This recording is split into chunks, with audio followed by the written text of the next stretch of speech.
talk for a moment. So, something I have actually been asked about relatively recently is, what is Entourage? And a lot of newer people, and even some players who have been playing for a while, don't know this. So, first of all, Entourage, by textbook definition, are the supporting escorts for an individual. We, of course, use it in the modern day. All of the people around the President of the United States, for example, can be considered his entourage. There, of course, is a TV show called Entourage, talking about a fictional celebrity and the people who who follow him around when he's doing public appearances and so forth. But in the SCA, when we talk about Entourage, first of all, we are almost always talking about the people who follow around either landed nobles or royalty. And now, what do these people do, and what is Entourage in that context? First of all, Entourage are volunteers. Working as Entourage is considered a service in the SCA, and it is you are effectively a servant, to use a possibly loaded term, but we are technically servants or assistants to the nobility or the royalty. Now, what specifically does the Entourage do? Part of being part of the royal arm, or the royal arm of the SCA, the nobility for the landed nobility and the royalty, prince, princess, king, kings, queens, and so forth. There are certain things you have to have with you, a majority, if not all of the time. And the higher your rank, the larger that list gets. You need to have a seat with you most of the time. You need to be able to sit down. And there are times where your duties as royalty or nobility are going to take you places where there's not natural seating available. There's not seats. There's not a place to sit down effectively. So sometimes, a lot of times, entourage role includes someone who's carrying around a folding seat. They have it on a strap that they carry over their shoulder. Entourage can carry around notebooks, pens, papers. They can carry around awards. Sometimes crowns will want to be able to open courts up on the spot and give out awards. So a lot of times they will carry a small selection of the regalia for awards. I mean, a good example, some entourage will carry around, this is a Entourage and Star of Merit, our grant level service award. And I know entourage that will have in their kit 2 or 3 of these rolled up, and 2 or 3 irises, which is our grant level AOA, our grant level Arts and Sciences award, and so forth. Sometimes it's as simple as carrying around bottled water or water containers.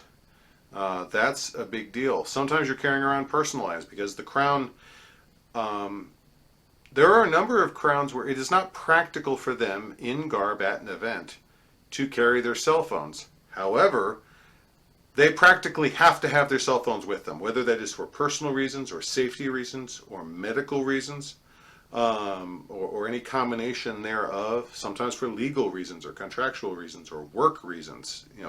There's a lot of very legitimate reasons why nobility or royalty cannot be without their cell phone. And there's a lot of practical reasons why having your cell phone on you in garb isn't always the best idea.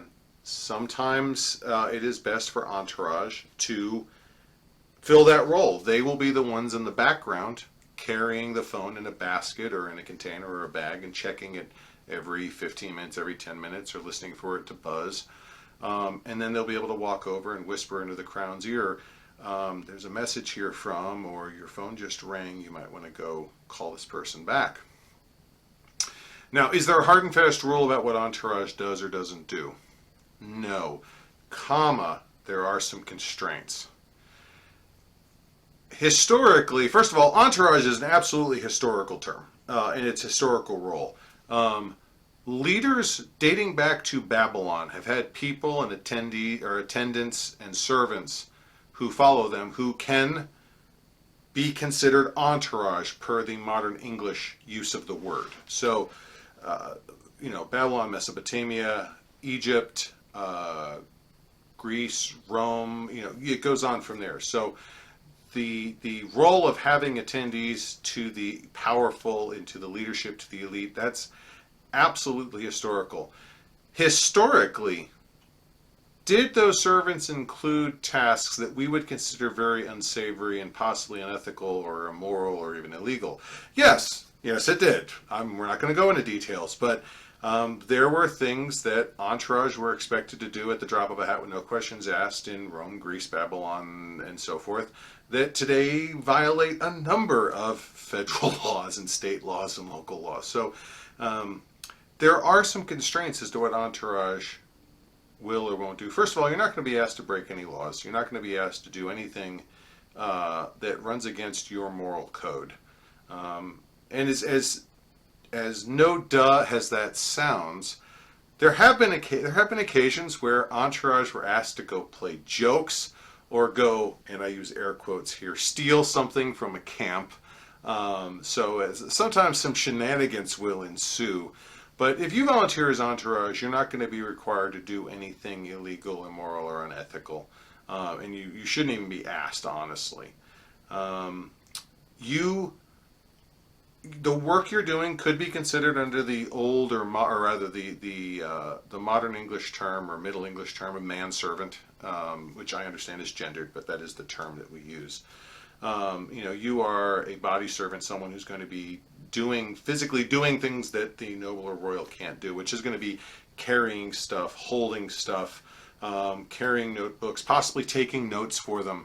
Part of the entourage may include being a voice herald. I say that as a voice herald. If you are a voice herald who's told to follow the nobility or the royalty around, that is your job and you're part of their entourage. But if you've never done it before and you volunteer, you're effectively volunteering to help carry stuff, help do stuff. You're going to be part of a group. You should never be asked to do anything you feel uncomfortable with. If you are a person, and this is absolutely legitimate, and before anyone sitting at their computer or watching this on their phone says, why is he even saying this? Well, you can just can it because this is a legitimate concern. If you are ever in a position as entourage or concerned you're going to be in a position of entourage where you were asked to do something you're not comfortable with, you're allowed to ask not to do that. And a really good example, if you are entouraging for a individual and they need you to carry something to their camp and they need you to follow them into their tent or their cabin, and you realize you're going to be alone with this person, you're just not comfortable with it. Perhaps that's a personal safety concern. Perhaps that's a proprietary concern. You don't want the appearance. It could be a personal ethics. I know individuals who will not be alone in a space with someone of the other gender. That's their choice. That very simple scenario could make a volunteer uncomfortable. And if you're in that situation, you suddenly, you didn't think to ask about it, or you've never run into this before, and all of a sudden you're like, no, I'd really rather not go in there with you. That's okay. You're absolutely allowed to say that, and to make your comfort level known. Of course, politely. We don't want to disrupt an overall situation. Most entourage is handled through a head of entourage. So if you do volunteer for entourage with a royal or a noble, there's a good chance there's a veteran entourage member who you'll be coordinating with. And if you do have any of those concerns or any questions, you're more than welcome to talk to them. And their entourage, there usually is a need for entourage all through a day, from when the crown or nobles wake up until they call it a night, or when they take off their hats so they can go do non-noble stuff and just be people. But you, as a volunteer, there's usually a shift. If you want to volunteer for this, it's going to be a 1 hour or 2 hour shift. Can you volunteer for more than 2 hours? Yeah, sure. I've never met a head of entourage who's going to turn down volunteers. But when you volunteer for entourage, it's a time obligation, but not an unreasonable one. Most of the volunteers I've ever seen do 1 or 2 hour shifts, and then they're free to go, attend to other things at events. Does entourage take place outside of events? I have seen Entourage at some meetings when a courtly appearance is necessary, but it's very rare that you have formal entourage above and beyond the normal retainers of your champions, your baronial guard, for example, and your officers and your herald, that kind of thing. That's usually not where entourage comes in. At events, if you live in a barony and you have a baronial event coming up, there's a depending on your individual group's arrangements, there's a fair chance that there will be entourage of some level attending to the barons and or baronesses of your group. And if an upcoming event has a royal presence, a prince, princess, king, queen attendance, it's some combination thereof, you absolutely are going to have, almost certainly you're going to have some sort of entourage situation there. Now, whether you can volunteer for that and how you do it, that's kind of a nuanced thing.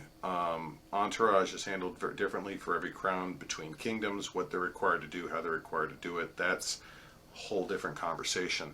You're going to need to ask around. But I know this is kind of a scattered explanation. Entourage is not something that I personally do a lot of. It's not my forte, but people have asked. So if you have events coming up, and you're curious as to what this entourage is and how do you get into it and what do you expect it to do, ask questions, reach out to the head of entourage or the noble or royal in question, or whoever their designated point of contact is. Some of these people are very busy and they have deputies specifically so they don't get too busy.